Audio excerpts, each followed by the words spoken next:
السلام علیکم۔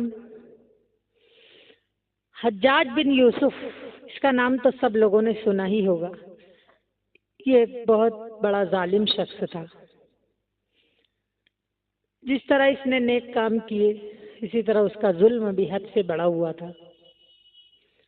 آج میں آپ لوگوں کو وہ واقعہ سنانے جا رہی ہوں جو سب سے بڑے تابعی سعید بن جبیر رحمۃ اللہ علیہ، بڑے بزرگ تابعی تھے۔ ان کے ساتھ جو واقعہ پیش آیا حجاج بن یوسف کے دربار میں، جن کا قتل حجاج نے کروایا تھا، وہ آخری قتل تھا۔ اس کے بعد حجاج کسی کا قتل نہیں کر سکا اور وہ تڑپ تڑپ کر مر گیا۔ وہ واقعہ آپ سنیں۔ حضرت سعید بن جبیر رحمۃ اللہ علیہ، جو کہ ایک تابعی بزرگ تھے، ایک دن ممبر پر بیٹھے ہوئے یہ الفاظ ادا کیے کہ حجاج ایک ظالم شخص ہے۔ جب حجاج کو پتہ چلا کہ انہوں نے میرے بارے میں ایسا گمان رکھتے ہیں وہ تابعی سعید بن جبیر، تو آپ کو دربار میں بلایا اور پوچھا، کیا تم نے میرے بارے میں ایسی باتیں بولی ہے؟ تو آپ نے فرمایا، ہاں بالکل بولیے، کیونکہ تو ایک ظالم شخص ہے۔ یہ سن کر حجاج کا رنگ غصے سے سرخ ہو گئے اور آپ کے قتل کے احکامات جاری کر دیے۔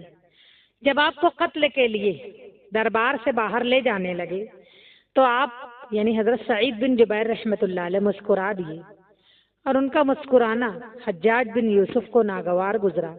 اس نے پوچھا، کیوں مسکراتے ہو؟ تو آپ نے جواب دیا، تیری بے وقوفی پر اور جو اللہ نے تجھے ڈھیل دے رکھی ہے اس پر مسکرا رہا ہوں۔ حجاج نے حکم دیا کہ اسے میرے سامنے ذبح کرو۔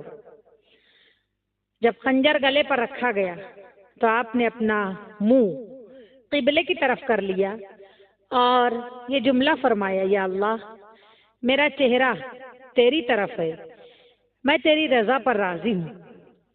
یہ حجاج نہ موت کا مالک ہے نہ زندگی کا۔ جب حجاج نے یہ سنا تو کہا کہ اس کا رخ چینج کر دو، قبلے کی طرف سے اس کے منہ کو پھیر دو۔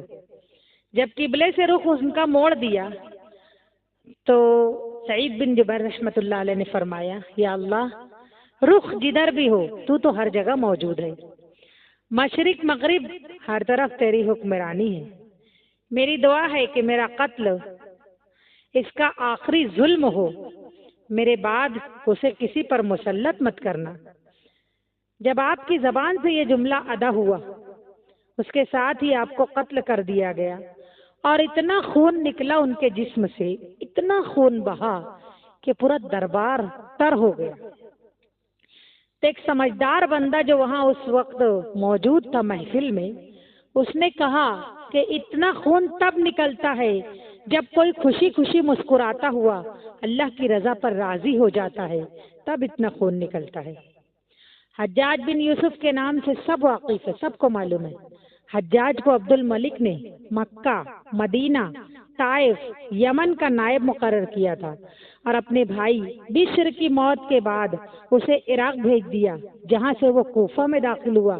ان علاقوں میں 20 سال تک حجاج کا عمل دخل رہا ہے۔ اس نے کوفے میں بیٹھ کر زبردست فتوحات حاصل کی۔ اس کے دور میں مسلمان مجاہدین چین تک پہنچ گئے تھے۔ حجاج بن یوسف نے، یہ وہی شخص ہے جس نے قرآن پاک پر اعراب لگوائے۔ اعراب بولے تو زبر زیر پیش، یہی لگوایا۔ اس کے پہلے کوئی اعراب نہیں لگایا تھا قرآن پاک پر۔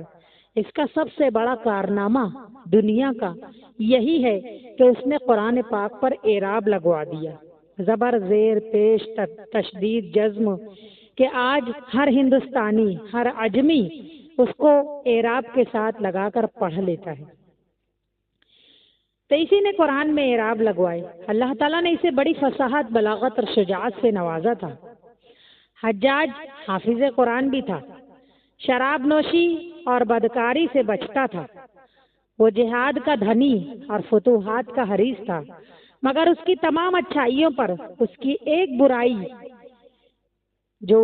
برائی تھی، اس نے پردہ ڈال دیا۔ وہ برائی کیا تھی؟ ظلم۔ حجاج بہت ظالم تھا. اس نے اپنی زندگی میں ایک خونخوار درندے کا روپ ڈھال رکھا تھا. ایک طرف موسیٰ بن نصیر اور محمد بن قاسم کفار کی گردنیں اڑا رہے تھے، اور یہ دوسری طرف خود اللہ کے نیک بندوں، اولیاء اللہ، علماء کرام کے خون سے ہولی کھیل رہا تھا.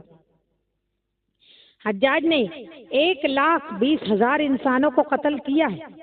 اس کے جیل خانوں میں ایک دن میں 80 ہزار قیدی ایک وقت میں ہوتے تھے، جن میں سے 30,000 عورتیں تھیں. اس نے جو آخری قتل کیا وہ عظیم تابعی اور زاہد اور پارسا انسان حضرت سعید بن جبیر رضی اللہ عنہ کا قتل. انہیں قتل کرنے کے بعد حجاج پر وحشت سوار ہو گئی. وہ نفسیاتی مریض بن گیا تھا. حجاج جب بھی سوتا حضرت سعید بن جبیر رضی اللہ عنہ اس کے خواب میں آتے اور آ کر اس کا دامن پکڑ لیتے اور کہتے، اے دشمن خدا، تو نے مجھے کیوں قتل کیا؟ میں نے تیرا کیا بگاڑا تھا؟ جواب میں حجاج کہتا، مجھے اور سعید کو کیا ہو گیا ہے؟ اس کے ساتھ حجاج کو وہ بیماری لگ گئی جسے زمہریری کہا جاتا ہے. اس میں سخت سردی کلیجے سے اٹھ کر سارے جسم پر چھا جاتی تھی. وہ کانپتا تھا. آگ سے بھری انگیٹھیاں اس کے پاس لائی جاتی اور اس قدر اس کے قریب رکھ دی جاتی کہ جس کی وجہ سے اس کی جلد، اس کی کھال جل جاتی، مگر اسے احساس تک نہیں ہوتا تھا. حکیموں کو دکھانے پر انہوں نے بتایا کہ اس کے پیٹ میں سرطان ہو گیا، یعنی کینسر ہو گیا. ایک طبیب نے گوشت کا ٹکڑا لیا اور اسے دھاگے سے باندھ کر حجاج کی حلق میں اتار دیا. تھوڑی دیر بعد دھاگے کو کھینچا تو اس گوشت کے ٹکڑے کے ساتھ بہت عجیب نسل کے کیڑے چمٹے ہوئے باہر نکلے، اور اتنی بدبو تھی ان کیڑوں میں جو پورے 1 مربع میل کے فاصلے پر پھیل گئی. درباری اٹھ کر بھاگ گئے. حکیم بھی بھاگنے لگا تو حجاج بولا، تو کدھر جاتا ہے؟ علاج کرے گا تو؟ حکیم بولا، تیری بیماری زمینی نہیں ہے، تیری بیماری آسمانی ہے، اللہ سے پناہ مانگ. حجاج جب مادی تدبیروں سے مایوس ہو گیا تو اس نے حسن بصری رحمۃ اللہ علیہ کو اپنے پاس بلوایا اور ان سے دعا کی درخواست کی کہ میرے لیے دعا کر دو. وہ حجاج کی یہ حالت دیکھ کر رو پڑے اور کہنے لگے، میں نے تجھے منع کیا تھا حجاج کہ اللہ کے نیک بندوں کے ساتھ چھیڑ چھاڑ مت کر، ان پر ظلم مت کر، لیکن تو باز نہیں آیا. حجاج آج عبرت کا سبب بنا ہوا تھا. وہ اندر سے باہر سے جل رہا تھا اور اندر سے ٹوٹ پھوٹ چکا تھا.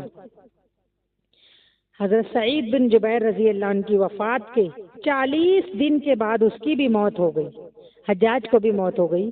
جب دیکھا کہ بچنے کا امکان نہیں تو قریبی عزیزوں کو بلایا جو بڑی کراہت کے ساتھ اس کے پاس آئے.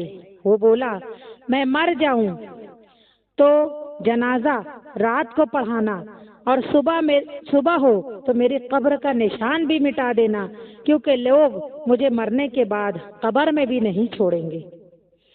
اگلے دن حجاج کا پیٹ پھٹ گیا اور اس کی موت ہو گئی. اللہ تعالیٰ ظالم کی رسی دراز تو ضرور کرتے ہیں، ڈھیل تو ضرور دیتے ہیں، لیکن جب ظالم سے اللہ حساب لیتے ہیں تو فرشتے بھی اللہ کے ڈر سے کانپ جاتے ہیں اور اللہ کا عرش بھی ہل جاتا ہے. اللہ تعالیٰ ظالموں کے ظلم سے ہم سب کو محفوظ رکھے.